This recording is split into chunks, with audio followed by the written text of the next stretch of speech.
¿Qué tal si les digo que existe una guía para líderes, escrita hace 4 siglos, pero con una sabiduría que sigue siendo súper relevante hoy en día? A veces los tesoros más grandes están ahí, escondidos a plena vista, y hoy justamente vamos a sacar a la luz uno de esos tesoros. Estamos hablando del comentario sobre 1 y 2 Timoteo de Johann Gerhard. Por cientos de años, esta obra, que es profundísima en temas de liderazgo y teología, era casi un secreto. Estaba, digamos, guardada bajo llave, y solo se podía acceder a ella si se dominaba el alemán o el latín. Los que se encargaron de su traducción al inglés dieron justo en el clavo al describirlo, un tesoro teológico. Pero ojo, no es solo una joya para académicos. Es una fuente de sabiduría práctica que, como vamos a ver, parece no tener fecha de caducidad. Es que, piénsenlo un segundo, todo ese conocimiento atrapado por la barrera del idioma. Para la mayoría del mundo, las ideas de Gerhard sobre cómo guiar una comunidad eran, literalmente, un libro cerrado. Y aquí la historia se pone todavía más interesante. ¿Saben de dónde salió la traducción? No de una editorial gigante ni de una gran institución. No. Fue el regalo de graduación de un grupo de seminaristas. Eso ya nos dice muchísimo, ¿no? Nos habla del valor inmenso que ellos vieron en este texto para los líderes que venían. Ahora, para entender de verdad por qué este libro es tan relevante, tenemos que hacer un pequeño viaje en el tiempo. Porque Gerhard no estaba escribiendo en una burbuja. Para nada. Su obra nació justo en medio de uno de los debates intelectuales más intensos de su época. Este era el panorama. Por un lado teníamos a Gerhard, una figura clave del luteranismo, y por el otro a Guilielmus Cestius, un intérprete católico muy respetado. Gerhard estaba en diálogo directo y muchas veces en desacuerdo con él. Así que su comentario fue, en parte, una respuesta directa a la obra de Cestius, que era súper influyente.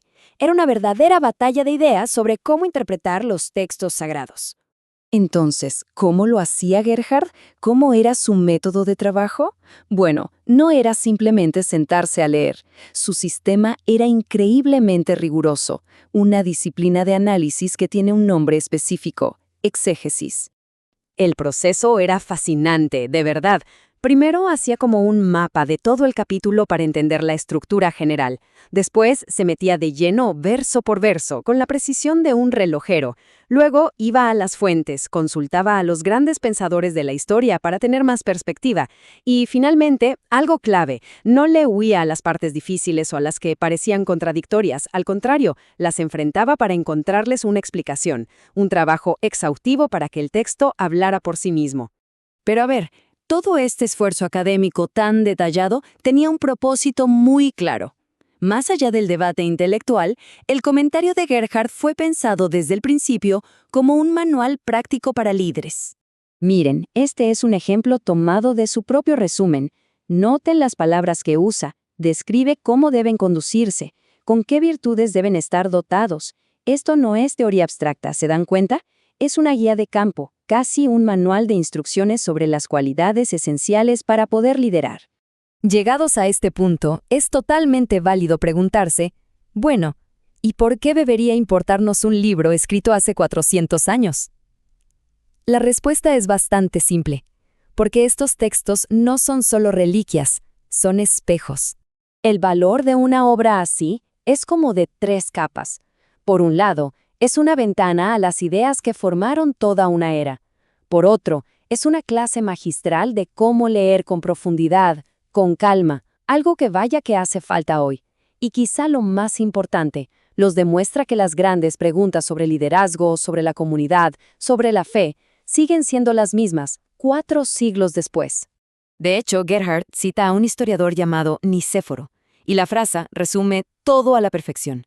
Dice que es un esquema de la vida de un obispo.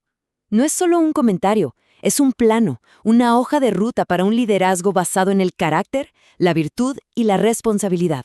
Y esto nos deja con una reflexión final. Cuando miramos un texto antiguo a través de los ojos de Gerhard, no solo aprendemos sobre ese texto, aprendemos sobre la interpretación en sí misma, sobre cómo las ideas se van construyendo con los siglos, y nos invita a preguntarnos, ¿qué ideas preconcebidas tenemos al leer hoy? ¿Y qué podríamos aprender si intentáramos ver las cosas a través de una lente diferente? quizás una de hace 400 años.